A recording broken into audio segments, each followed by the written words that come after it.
Welcome, everybody. Apologies, we're starting a few minutes late, but we will get started right now. So we just want to welcome everyone today. And if you look at our participants, we already have 117 people who have joined us. So we know this is a topic of interest for preceptors, and you know, we're so grateful that so many preceptors want to come and learn. And Megan and I were just talking about, like, we're also learning this, and that's why we call this series Learning Together. So yeah, I just hope that can kind of be the spirit of today's session. So my name's Kathy McKay, and I'm a coordinator at Brescia. And my co-facilitator, my amazing facilitator, is Megan Olmstead. And she's from Ryerson, or no, she is from TMU, Toronto. Yes, now TMU, formerly Ryerson. We're all getting used to saying a new name. Yeah, so welcome, Megan, and welcome everyone. And we're going to start today with a bit of a more formal presentation, just with the updates. But before we get into that, we'll start with our land acknowledgement. So I'm coming to you, I'm actually in St. Mary's, Ontario, just outside of London, where Brescia is. But I'm gonna kind of acknowledge the land that Brescia's on. And I mean, we probably could take a minute. I know for me, it's been a busy morning, and just kind of settle into our bodies and really just reflect on the land that we are on. And Brescia University, it's situated on the traditional territories of the Anishinaabeg, the Haudenosaunee, the Lenape-Waup, and the Attawandaron peoples, all who have long-standing relationships to the land of southwestern Ontario and the City of London. The First Nation communities of our local area include the Chippewas of the Thames First Nation, Oneida Nation of the Thames, and the Munsee Delaware Nation. And in our region, there are 11 First Nation communities, as well as growing Indigenous urban population. Brescia University values the significant historical and contemporary contributions of the local and regional First Nations and all the original people of Turtle Island. And I'm coming to you from Toronto, where TMU is situated. Toronto is the Dish with One Spoon territory. The Dish with One Spoon is a treaty between the Anishinaabe, Mississaugas, and Haudenosaunee that bound them to share the territory and protect the land. Subsequent Indigenous nations and peoples, Europeans, and all newcomers have been invited into this treaty in the spirit of peace, friendship, and respect. All right. So for our agenda today, as I briefly mentioned, we're going to start. We actually booked, normally these learning together sessions have been about an hour, but this one we scheduled for an hour and a half. We do understand people are busy, so if you have to leave, again, a recording is going to be sent out. But we are scheduled for the next 80 minutes now or so. But yeah, I'm going to start by sharing just some updates to the Competencies version 3.0, which was released in 2020. But at this point, it's just really starting to be integrated into the practicum program. So there's a little bit of time in there from the release till we start the integration. And then Megan's gonna walk us through a case study and some interactive kind of community activities, just to really start applying the use of these practicums, or these newer competencies in the practicum setting. And maybe in the chat, if I gave you a scale of like 1 to 5, 1 being like, I know nothing about the new competencies, and 5 being like, yeah, like I have a really strong grasp on version 3 of the competencies. Could you guys pop a number in the chat, just where on that scale between 1 to 5 you fall?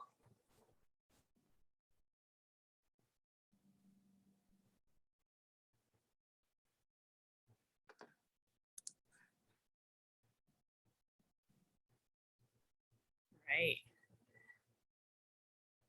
All right, so kind of a varying level, but we're going to kind of present today, you know, those people, if you're at a 1, no worries. It's really meant to be a basic intro, and it may not be the last education session we have on them, or like specific aspects of them, but the ICDEPs, which stand for the Integrated Competencies for Dietetic Education and Practice, they were finalized in 2020, and it was a three-year process with significant stakeholder consultation, including dietitians, and there was a concerted effort to also include dietitians working in Indigenous communities, and then also dietetic educators were consulted in the process. The purpose of competency-based training, and one thing I'll say, and I actually will give a big thank you to one of my colleagues that I work with at Brescia, Helen Toes, but we were kind of chatting about the competencies today, and kind of talked about, as we've moved into version 3 of the competencies, there's a balance of both still trying to have a lot of rigor to it, which is what I'll kind of highlight here, but then also, as you'll see, hopefully a little bit of flexibility as well, and room for growing and developing as a profession. But the purpose of competency-based training is, one, it can be a method for the outcomes and practice abilities to be clearly communicated in the training setting. It can provide consistent education and training across Canada. So whether you're at Brescia, Ryerson, UBC, there's going to be some consistency in expectations and content. And finally, there's a goal for the education and training to align with current practice, which again, we recognize is always changing and developing and growing. So this slide just highlights, on the left, that was version 2, the one that people might be more familiar with. And then on the right, version 3. And these are the domains of practice. And you'll see where there was 5 domains of practice, there's now 7. And I will highlight, for food and nutrition expertise, this is a new domain of practice. But one of the rationales for adding it in, if you kind of look at the domains on your left, the word food isn't even mentioned, or nutrition. And really, food and nutrition, that is the foundation of what we do as dietitians. So again, in the consultations and the committee who came up with the revised competencies, they really did want to ground the competencies in food and nutrition and our expertise in that. This one is mainly assessed at the academic level and then also in the CDRE. So in practicum, you won't necessarily be evaluating food and nutrition expertise directly, but it's going to apply to every domain of practice. So you'll more be assessing the application of the food and nutrition expertise in the practicum in the placement setting. So the new domains then are food, well, 2 through 7 will be assessed in practicum. So there's professionalism and ethics, communication and collaboration, management and leadership, nutrition care, population health promotion, and food provision. And some of the change in language, the rationale behind it was to promote a little bit of more flexibility. And we'll move to the next slide.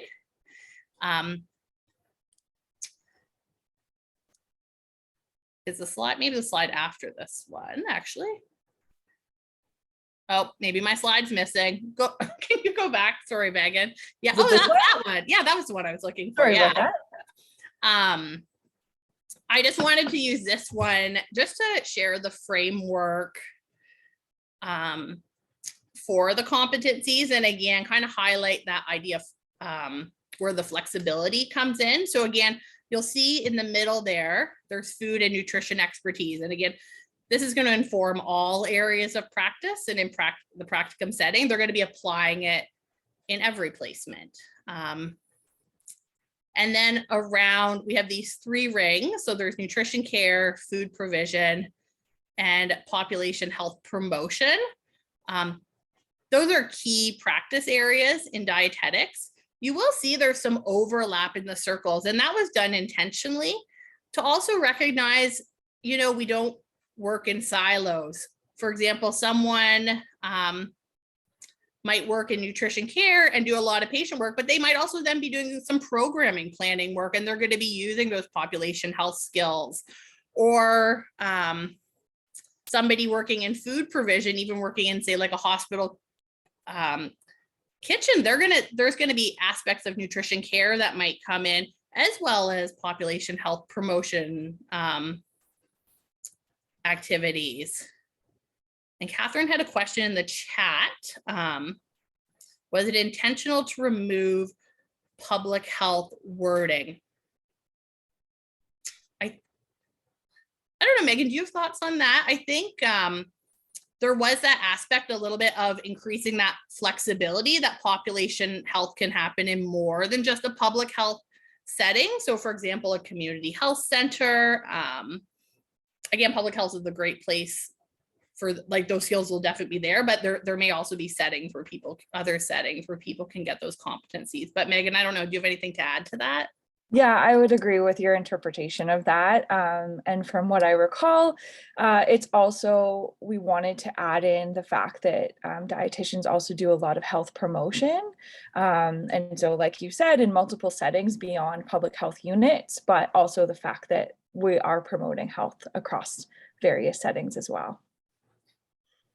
Yeah. And again, I think it's like that balance of, like, we really want to acknowledge those traditional areas, and they do this really well, these competencies, but then also have a little flexibility to those emerging areas of practice.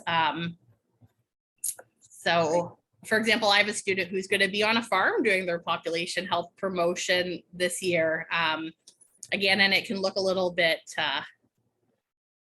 different. So and then around the ring here, we do have, management and leadership, professionalism and ethics, and communication and collaboration. And again, really, these are competencies that, again, build a really solid foundation across all the areas of practice and skills people are going to be using in all the practice areas. So yeah, that's so those are kind of the new domains and a little bit of the rationale. And I'm still learning about it too, so I appreciate you bearing with me. And this is a screenshot I took from the IC-DEP document. And Megan and I have developed we've kind of simplified the tools we'll be using for our case study today, but I did want to just show you this. And it's quite a long document if anyone's looked through it. But kind of over on the left-hand column, you have the practice competency. So this one, I just kind of selected 2 examples, and then the middle columns, performance indicators, and then the right columns, which is then subdivided into 3 columns, are the performance indicator assessment required. And one thing to highlight here is that, again, this is being assessed both at the academic undergrad level, in the practical setting, and then also in the CBRE. For the purposes of today's session, we're really going to focus on the practicum part, because that's the part that I think really matters to the audience here. And I will talk a little bit about, you'll see there's different letters here. And again, I don't want to go too deep into it, because again, you'll see you're really assessing the practicum piece of it, which you'll hear is this assessment of D, which I will explain on the next slide. So one thing that's new this year, or in these competencies, are this framework of Miller's pyramid. And again, at the practicum level, this isn't necessarily what you'll be dealing with when you have students, or really even have to think about too much, because Miller's pyramid really provides a framework that relates to area of practice. So again, I will start my sentence again. So at the bottom, again, there's knows, and then as we move up this pyramid, knows how, and then shows how, and then does. And really, this is the progression in terms of complexity of the tasks students are doing as they undergo their training. For the knows and knows how, again, most of that's going to be done in the classroom setting before they come to practicum. And it will also then be also assessed on the CDRE. But that they'll have, those aren't things as a practicum preceptor you'll need to worry about. So I'm actually just going to, oh, Megan, can you just click your screen once? Or should, oh, there, they're gone. So Perfect. we don't have to worry about them too much is kind of the purpose of that. But just again, to provide some reference when you're looking at those document, what some of those accurate acronyms mean. So in practicum, the vast majority of the competencies will be assessed at the does level. So that's that little apex of the triangle here. And this just means that, and we can see over here the definition, that the assessment is based on observations of the candidate performance in the practice setting. So in your actual dietetic setting. So again, all of the performance indicators assessed in practicum, with the exception of 3, should be assessed at the does level. There are 3 exceptions that we just wanted to share. And again, I just also want to highlight, like with these exceptions, it doesn't mean these can't be done to the does level. And when possible, we would actually encourage them to be done at the does level. But the 3 exceptions are 5.01K, which is assess and interpret swallowing or chewing, swallowing, and eating abilities. 5.03, which is determine enteral nutrition requirements, and 5.3G, 03G, determine parenteral nutrition regimens. And I meant regimens for the enteral nutrition one as well. So those 3, again, I think generally, you know, if the opportunity exists, I would recommend these be assessed at the does level. However, when the opportunity doesn't exist, in terms of the minimal standards for entry to practice, it can be done at the shows how level, which is basically the environment that simulates practice conditions. So again, I mean, this can happen. Somebody could be doing a hospital placement with you, and it's just one of those months where there's not a lot of people on TPN, and you just don't have that opportunity. So again, the preceptor could do something where you walk the person through a case study, you maybe even you take one of your current patients and that assessment data and then just hypothetically come up with a plan for TPN. So again, these are the ones where there can be a little flexibility with that. And I would encourage you to reach out to the education coordinators at the university, again, to discuss in more detail as needed. And I do see there's a question. It's from Gonaz. Go ahead, Gonaz. Yeah.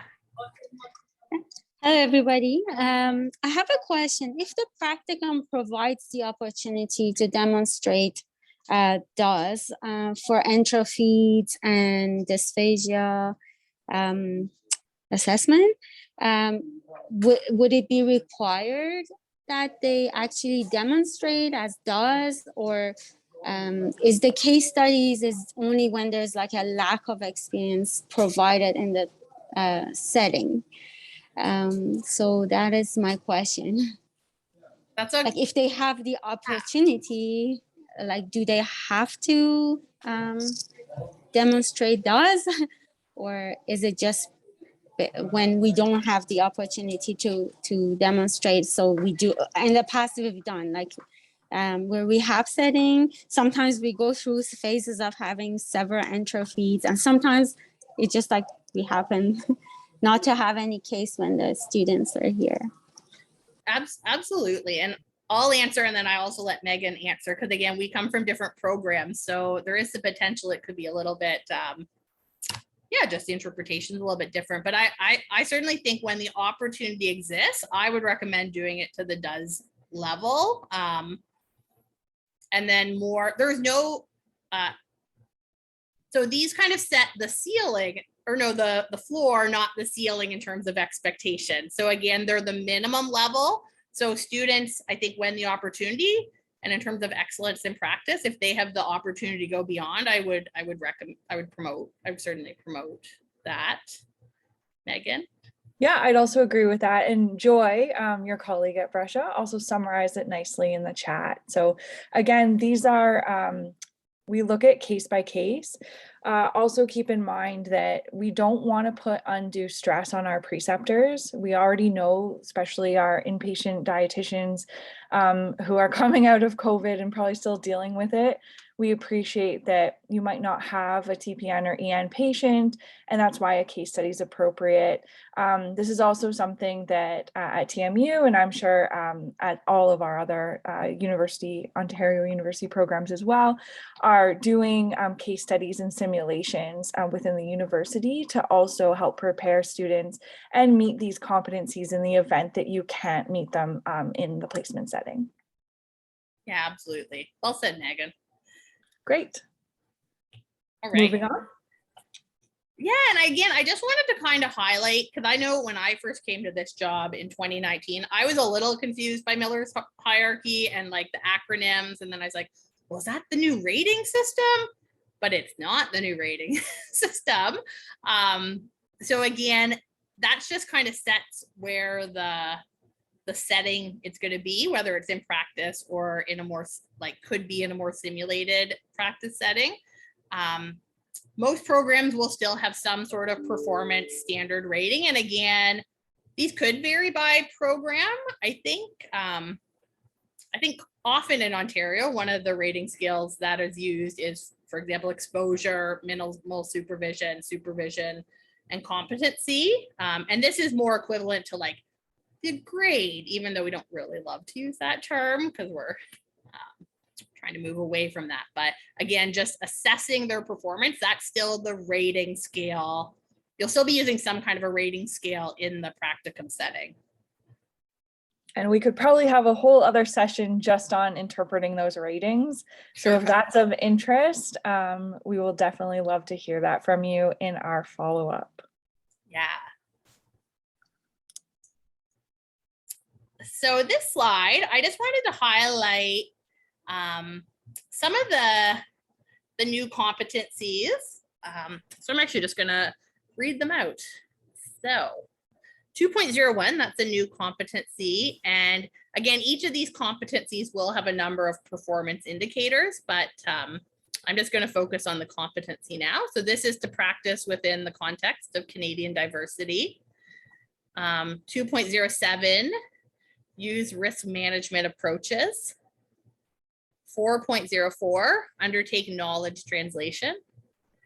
4.07, foster development of food literacy in others. And 4.08, foster development of food skills in others. And as we move into our interactive portion of this session, we'll have some opportunities for preceptors to kind of brainstorm activities or behaviors that would demonstrate these competencies, and we'll have it more broken down into the performance indicators, but definitely an increased focus on practicing in the context of Canadian diversity, which brings into it equity and inclusion. And then also definitely, again, coming back to like our roots as dietitians of food and food skills and nutrition, certainly more focus on food literacy and food skills in these competencies compared to the last version. Next slide, please. One thing that is also new, and I would refer you to the document. And again, when we send out the slides, I'll again put all the links to these documents in the slide, so it's easy to access. But there is a glossary of terms which was not present in the last competencies. So you'll see here are a few examples of some terms. I do want to know, and when I was meeting with Helen this morning, she did want to highlight that this was important, that the terms in the glossary, again, these aren't meant to be like the final definition that's static and there forever, but really they are nuanced and dynamic terms. And again, coming to that flexibility part, they may change as Canadian culture evolves, as our profession evolves. And they might also be context specific, and that's okay. It's not meant to be that they're super black and white, but there is some element of fluidity in them. But there's also then, you know, they did want to provide context for just the way these terms were considered in developing the competencies. So I'll maybe just give, to avoid having to listen to me read them out, I'll just give you maybe 30 seconds to kind of glance at some of these definitions and give them a read through. And while people are reading, this kind of brings us to the end of the more didactic portion of our presentation. So if there's any questions on what we've presented so far on the new competencies, feel free to put your questions in the chat. Absolutely. And again, we're all learning together. So, you know, we'll do our best to answer our questions, but again, our answers may be nuanced and dynamic and fluid with as our profession evolves. Good point. Yeah. And really the best way to start utilizing the competencies is to take a student. So I'll give our little pitch for all us coordinators that we'd love for you to contact us and let us know if you're available to take students. And then you'll be able to start really adapting you know, your own practice to the new competencies. And each of us coordinators, whoever students you take from each program, we can then work with you one-on-one to make sure that if you have any questions, then we can address them. All right. So Haley, good question. We're actually going to do an activity a little bit later where we're going to get the power of the group to come up with some ideas for some of the new competencies. So stay tuned. All right, so moving ahead. So I wanted to put together a little case study just to show you how we can implement the new food provision performance indicators outside of the traditional food service environment. So the thought around the food provision competency area, the domain really, is that we work with food outside of an institutional environment. So not to say that students aren't still being placed in hospital kitchens, like probably a lot of us were trained, and we do also see the value in that. But also students are engaging with food in community settings, in private practice, in industry. And so this version of the competencies really allows us to broaden the scope of how we assess students working with food. So in this example, you're a community dietitian working in a community health center, and you have a dietetic student starting in 3 weeks. So how will you help your student meet the new food provision competencies? And I have a list of the competencies here, and with the actual performance indicators, what I've done is try to simplify the language and just summarize it a little bit more. So for 701, determine food provision requirements, what you're really wanting the student to do is assess what information they need and where they're going to get it. So they don't necessarily need to create the information or survey a bunch of people in order to gather the information. This might be a report that's already been done in your organization. It could be a population level report or a citywide report. So it's important to help guide your student to understand what information is important and where to access that information in order to provide food provision, which is really just providing food to a group of people. Planning food provision. So this is, can your student make a plan? Can they create goals and objectives? Can they evaluate if they have enough resources in order to implement the food provision plan? And how are they going to evaluate if it's been successful? Managing food provision is actually implementing the plan. So are they able to put together the equipment that they need? Are they purchasing the food or working with someone to be able to understand how food is purchased in your organization? Are they storing it properly? Do they need to develop recipes or menus in order to complement what they're doing? And then actual food production and distribution, as well as food safety, is also highlighted in this section. And then the final part is around monitoring and evaluation. This is where they're going to gather the evaluation data. They're going to make recommendations for improvement for the next time either you have a student or a similar event where they can weigh in. So the purpose of the food provision competency area is not for a student to take over the whole food production of an organization. We need to keep in mind what an entry-level dietitian would be doing, and entry-level dietitians aren't generally the one that is the food service manager or the one that is in charge of really building out a whole food program. So looking at what your student can do to be involved in these areas, even in a small way, is important. So I have an example of how you could put this together as a dietitian planning with the competencies in mind. So the project here is develop and deliver a cooking class, either in person or virtual, because I know that some of you haven't returned back to your organization in person yet. So we've done a lot of adapting to virtual practice over the last couple of years. And the actual population for this project is people living with type 2 diabetes. So some of the activities I've outlined in this column really complement the different performance indicators in the column beside it. So you'll be able to see I've tried to put very specific activities that you might all resonate with. So definitely a lot of community dietitians, private practice dietitians that I've had our interns with, our students with, have been able to carry out a similar project like this and be able to meet these competencies. So I won't, I'll have you guys read them independently, but if there are questions based on this example, then I'll just leave a few minutes or a few seconds in the chat to be able to address any of those. So any questions based on this example?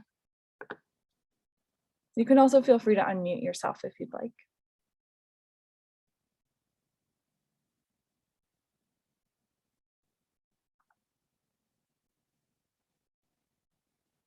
All right, well, I'm hoping it's pretty straightforward then. So this is the type of thing that we'll be looking for you as we put you into your little groups to start talking about the new competencies. Oh, I'll just pause. There is a question in the chat from Kieran. So as an RD in business, I find it hard to meet the competencies in certain areas. I get students sent to me for population health rotations. However, my business focus on food product development consulting. I have stopped taking interns because the competencies don't really fit my business activities at all. And I was spending more time making new projects in my business to meet the competencies. I would love to take on interns again, but don't feel any of these areas fit within what I do as an RD. This is more of a comment, but perhaps something that needs a one-on-one conversation. Yeah, so Kieran, I think that I can speak to what I do with any perspective. Preceptor is we talk through what projects and activities you do have that would be of interest to for you to have a student to help support what you're doing. And then we can kind of mix and match the competencies based on that. I really hate the idea of preceptors having to create make work projects. And I'm sure Kathy would agree that our students then feel like they're more of a burden instead of actually contributing to something meaningful that you're going to use. So the best thing I hear from students is I, wrote that blog post, or I developed this cooking class and filmed it, and now it's in their TikTok or in their preceptor's website or something like that, where they feel like they have actually contributed to your workload in a meaningful way. So Kieran, please reach out to any of us coordinators and I'm sure we can work that out. I'm hopeful to see, like, since you are working with food, that maybe the food provision or some of the management competencies in this new iteration might have more alignment. And Haley, I guess, Kieran, did you want to reply? No, just wanted to thank you. I was going to explain that verbally, but sorry, it's a lot to read. But yeah, I'll reach out. Thank you so much. Yeah, no problem. And I'm sure, well, I am speaking for all of us coordinators, as Kathy and I are representing more than just our perspective programs. We also collaborate with U of T and Guelph and U of Ottawa as well. So definitely reach out to those coordinators, but we are very flexible in terms of looking at the competencies in a really broad way, so that our students can get these really cool opportunities with all of you, but still be able to progress in their learning and be prepared to write the CDRE.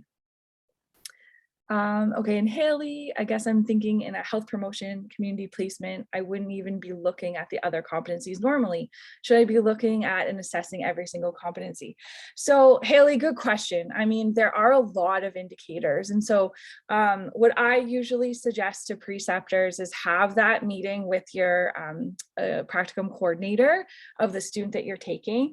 And it's really nice to involve the student as well, to be able to talk through types of different projects. And then for me, I really make this the student's priority to identify the competencies that they're able to meet. So if there's ever any question about, what competencies in what practice area while they're in their placement, then that's where the coordinator will be able to identify that. But in terms of you having to review every competency, that's not the expectation. But helping you to become familiar with what new competencies might also fit into the ones you normally look at is something that we hope to accomplish today. Yeah, I was just going to add to that, Megan. It's okay. I think, and again, this will vary a little bit by program, but I think often we may send you an assessment form that really highlights the competencies we suspect you'll be assessing in that placement. So I know at Brescia, we have like a nutrition care form. We have a population health form. We have a food provision, food management form. We do leave space to add in other competencies. And again, we work to encourage our students to take that accountability and ownership for monitoring their competencies and sharing, if they're hoping to get some other competencies that aren't on the form during that placement. Great. And Amy, absolutely, other professionals within your team can observe the student doing various tasks. We do appreciate that if it is nutrition care related or you need dietetics related experience, that having you as the dietitian observe the student to be able to be competent and rate them as competent is important. But involving other team members, whether it's through shadowing experiences or definitely involving an SLP for the swallowing indicator, is really helpful for the student to see what the dietitian's role is in that competency or that performance indicator, as well as then what you do once you gather that information and then refer on. So I'm full support of involving your whole team. And let me just see if there's anything else. Just a little bit of chatting back and forth. Okay, perfect. So we really want you to apply these new indicators to your own roles. And so we've created a little spreadsheet to help you all do this. And so what we'll be doing is putting you in small groups. So how many do we have? We have 118 participants. So you'll be in about a group of 4 or 5. And so that was a nice size group. We initially had 250 registrants. So we were hoping we wouldn't get groups of 20, but this will be nice for you guys to be able to meet other people, other preceptors, and also chat about the competencies in your various areas. So each group will discuss the opportunities or activities within the practice setting to meet their performance indicator. So each group will have between 2 to 4 performance indicators that we've selected. You will be able to see based on what group that you're in, there's specific indicators that are assigned to you. So I'll show you that slide in a second, but we want you to record your ideas in the shared Google Doc, which we'll put the link in the chat. So maybe Kathy, if you can do that, the link is in the notes section of our slides. And Kathy and I can kind of bounce around and check in on you guys if there's any questions. You will have about 20 minutes to chat in your groups. I think we're still on time to do that. Or, yep. And then we'll come back together as a group and kind of share some key learnings or struggles that you had in thinking about activities for the different competency areas, for the performance indicators. It's very interchangeable in kind of education to talk about competency, performance indicator, but just to be very clear, the competency is kind of that umbrella term, the 1 to 7 in the different areas, and then the indicators are the letters, so the A, B, C, D. So you'll make it, it'll be a little bit clearer as you start working with them. So these are the groups. We'll have 26 different groups, and you'll see that 2 groups will work on the same indicators, and there will be 2 different columns. So 1 column for the even numbers and 1 column for the odd numbers. So if you're group 1, you're obviously in the odd number column, and you can record what your thoughts are for the different activities corresponding to the performance indicator that you're assigned to. So this, you don't need to memorize this chart. It'll also be available in the Google Doc that you'll be able to access. So if everybody can just like click on that doc right now, and if there's anyone that can't open it, oh, so Rachel, you're confused. Okay, so let me just clarify that one more time. So you will be put in breakout rooms. So your breakout room will be numbered from 1 to 26. Based on the number in your breakout room, you have a task of looking at the performance indicators assigned to that group. So for example, group 1 and 2 will be working on 4.01. So there's a number of indicators within that. You'll read the indicator as a group and you'll brainstorm some activities based on the area of practice that you're there. So there's nothing, yeah, so there should just be the performance indicator outlined in the actual chart. And maybe I'll stop sharing and go to the actual chart and show you guys what it's looking like. And then walk you through it that way. So 1 second. All right, so is everybody able to see this chart? So for example, when you're in your breakout rooms and it says you're in breakout room 1 or breakout room 2, then these are the 4 performance indicators that we want you to come up with ideas on activities that you can have a student do in your placement. So the odd groups, that'll be group 1, group 3, group 5, even groups, group 2, group 4, group 6. So that's where you'll be recording the activities. Okay, so any questions before we sort you into your rooms? Just get the chat open again. Okay. All right, so it doesn't look like there's any questions, so I'm hoping that's all clear. If you are confused at any point, feel free to either email Kathy or I, and we'll bounce around to the rooms as well. I'm going to open the room. So just make note of your number as I'm opening it.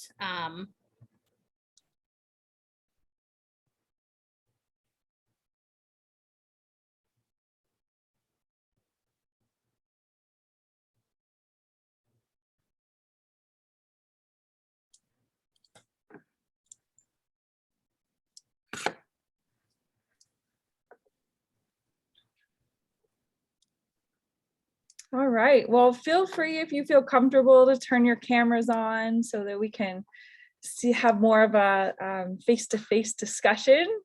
Hopefully that was fruitful. I will actually, so we have a few debrief questions. So we don't want to run out of time kind of reaching out to each group to get you to debrief. You all have access to seeing what others have contributed. So we want to dive more deeply into, was that challenging and how will you apply this activity to prepare for your next student? But we do want to let you know that Kathy and I will be reviewing all the activities that you kindly contributed today, and we'll be developing a worksheet for you guys, or a handout for you guys to refer to, so that your work will be contributing to the greater good of informing all of our community members of various ideas to engage your students. So if anybody wants to kind of start talking about the first question, was this challenging, or did ideas come to you pretty easy for activities? Anything anybody would like to share? And I see there are some things in the chat.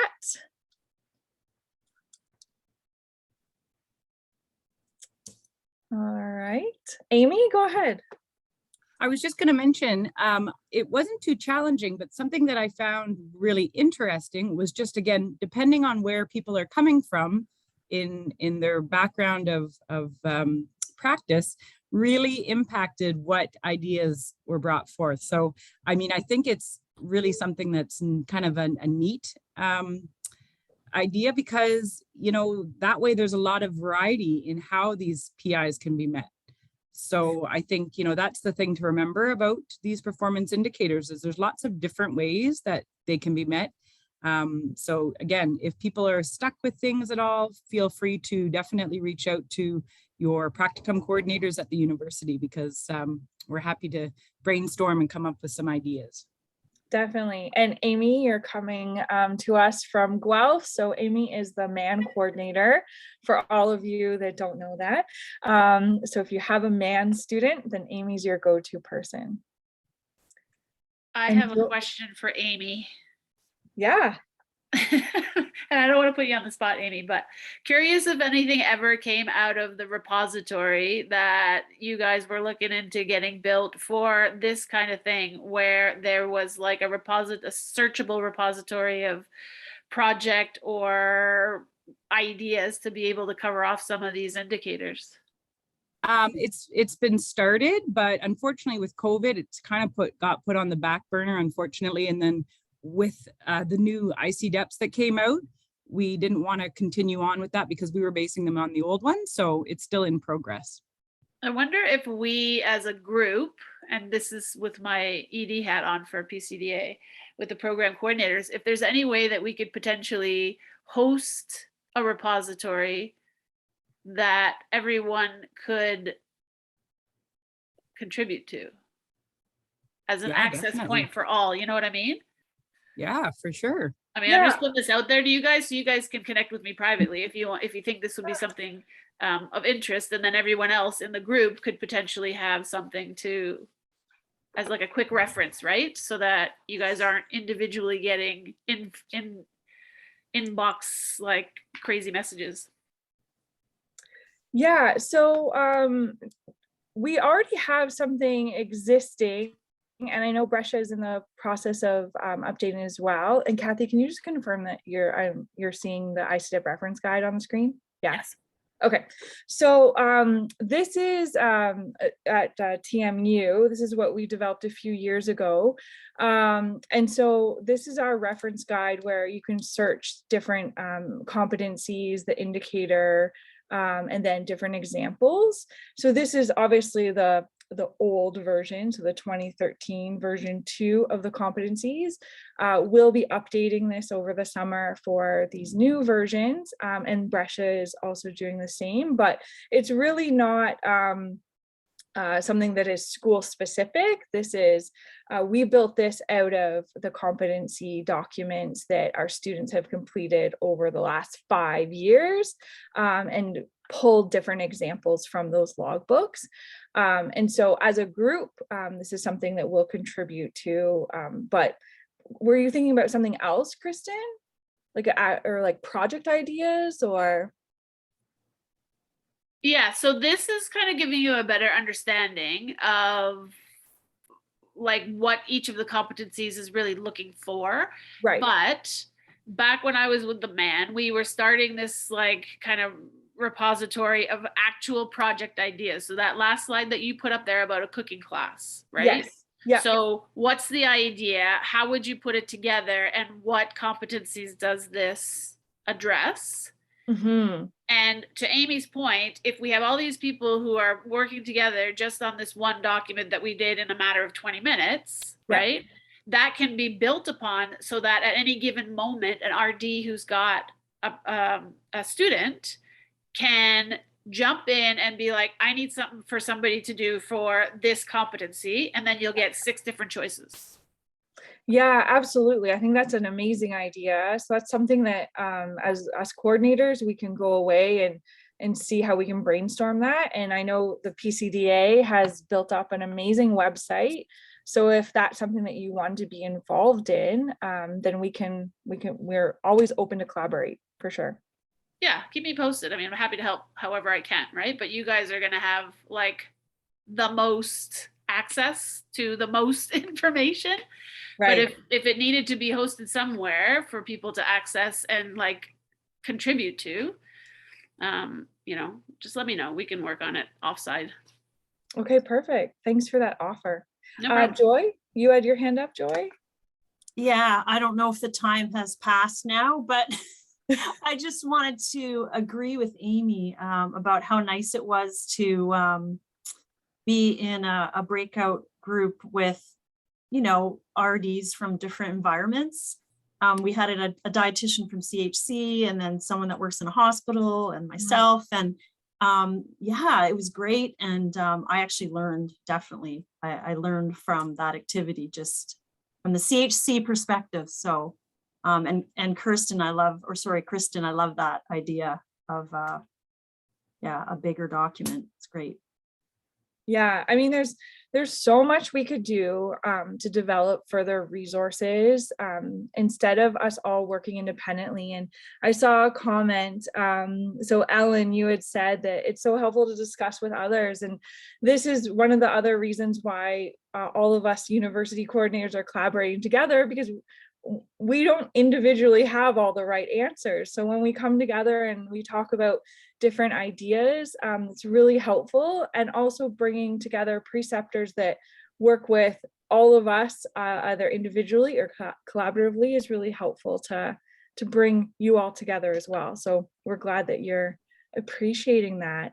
So in the interest of time, I just want to move to the next question. How do you think you'll apply this activity to prepare for your next student? So was there any like light bulb moments or anything else that you want to share with the larger group that could help us all out in applying this?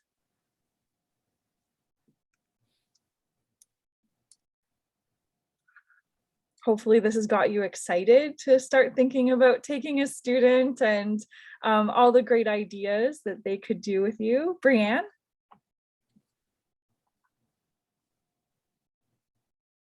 If you're there, is my sorry, my mic now, yes. my mic changes sometimes. Yeah, so I think as far as applying it, I think it's just like over time having touch points where we can understand the changes and the differences. So I think I do public health type of placement, so it's often quite different, and we just don't, the types of experiences we offer don't fit. They don't fit the examples that we have traditionally. They don't fit a lot of those things. And so a little bit biased, but just like kind of opportunities where we can learn as we go and share ideas and just talk about some of the challenges, because I think we're all here to help the students meet the competencies, but there is a bit of pressure on our side to have them get to that C when they're not going to get exposed to the stuff that you cover in other placements. so I just wanted to kind of bring that up when the applying. So it looks nice on paper, but when it comes to the actual placement, there's just a lot of pressure on us to get them there, and not always the opportunity to do that. So, so ongoing communication, a way that we can kind of check in over time on how the new competencies are going, and the way that we've had to potentially change the projects that we give them. And I think the newer ones there are more of them, but they also give us more flexibility in the type of work we will do, which is great.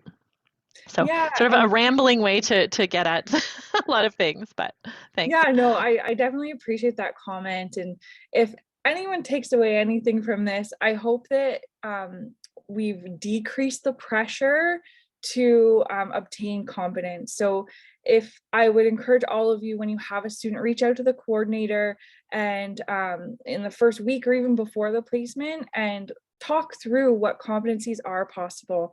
We're all really reasonable people. And I think we also love to think outside of the box.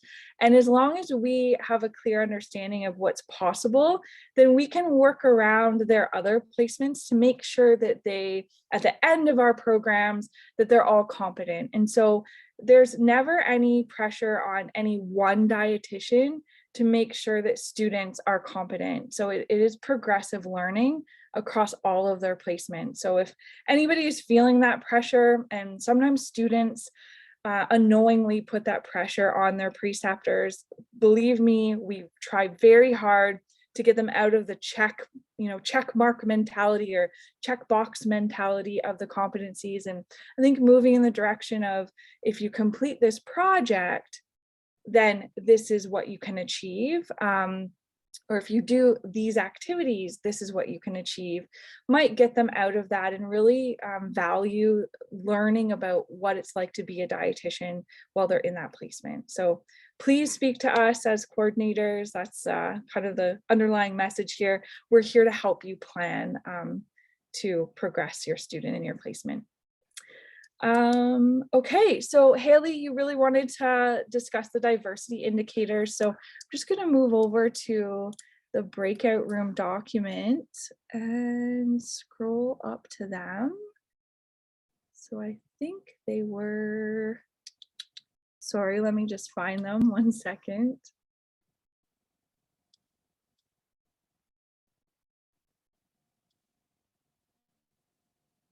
Okay, so we have the cultural foodways is one. Is that the one you were thinking of, or were there others? The social justice, is that what you were looking at? Or Haley, if you want to unmute and give us a little bit more direction on which ones you want to talk about. Yeah, I think it was the couple that you showed at the very beginning that were added in your PowerPoint slides. There was the social justice, and then act with sensitivity and humility with regard to diverse cultural groups. Okay. Yeah. And I mean, I think those sound like things that we all do, but I think in more like rural, maybe not as diverse community settings, it might be a little bit more challenging. And I'm finding that right now. I do have an intern right now with me, and I think I'm most worried about that one, especially trying to get to like the does side of it. Like I can do like continuing education sessions and things like that, but I'm not sure that I'd be able to get her to do anything necessarily following that. Or maybe I'm just not realizing what is the possibilities.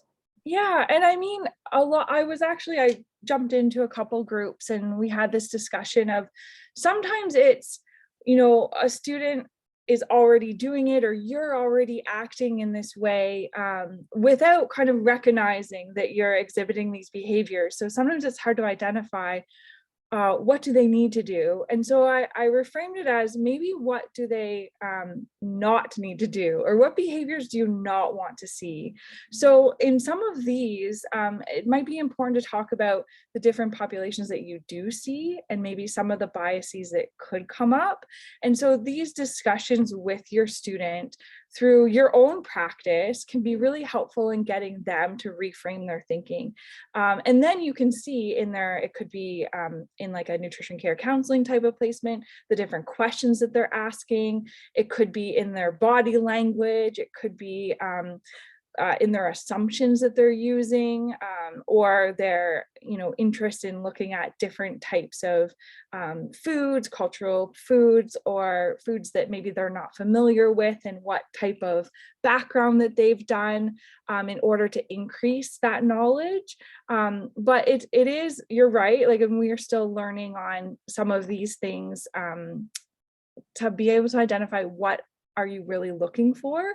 But until we can, I don't know if we'll ever really nail that down, but it's more looking at having those conversations so that students feel more comfortable talking through their biases and how they don't show up in their practice.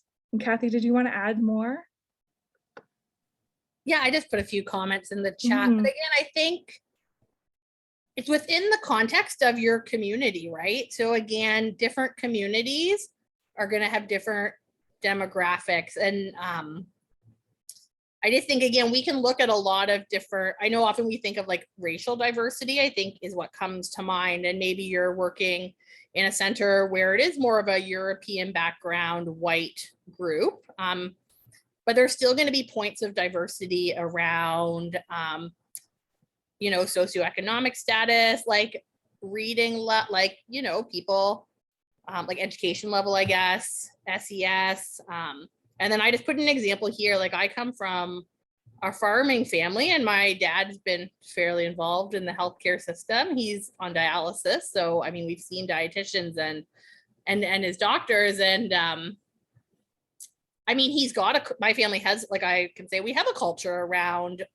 that. And it is nice when healthcare practitioners, like, when someone tells my dad not to, if there was a point, now I'm thinking more my mom, but someone's like, don't eat red meat, but like they farm their own beef. Like that was like not really considered in that recommendation. So again, I think we want to be inclusive of everyone. And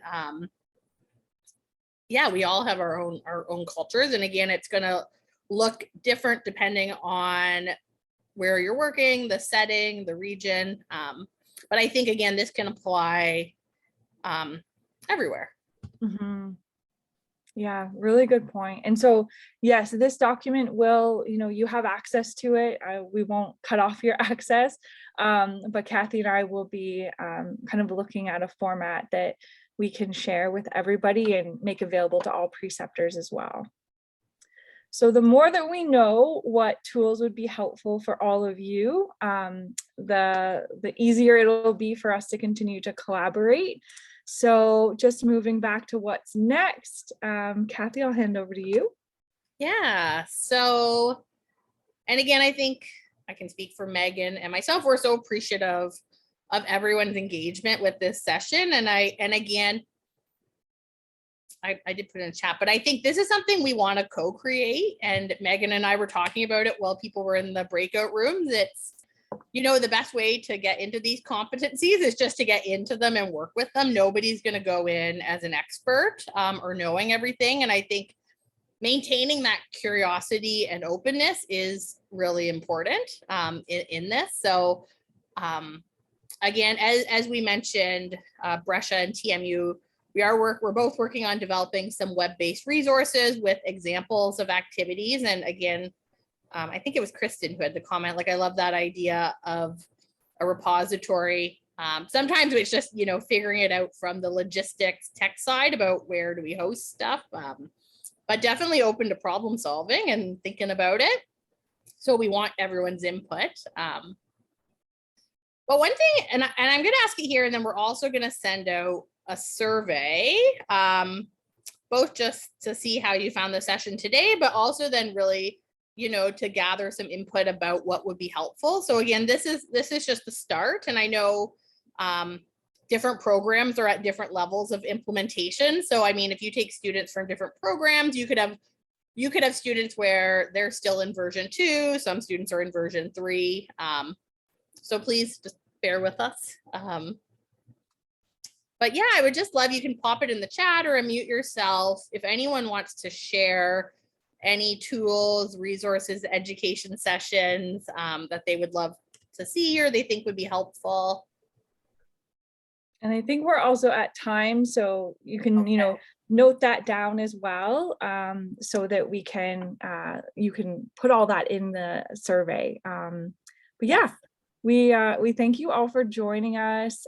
We really value as preceptors, and shout out to Kathy who created this lovely piece of art on this slide. Preceptors really are the heart of becoming dietitians and dietetic training. So thank you again for joining us. There will be another presentation within these series coming up in the fall. So the survey will help us inform what topic you'd like to see best. So thanks, everyone.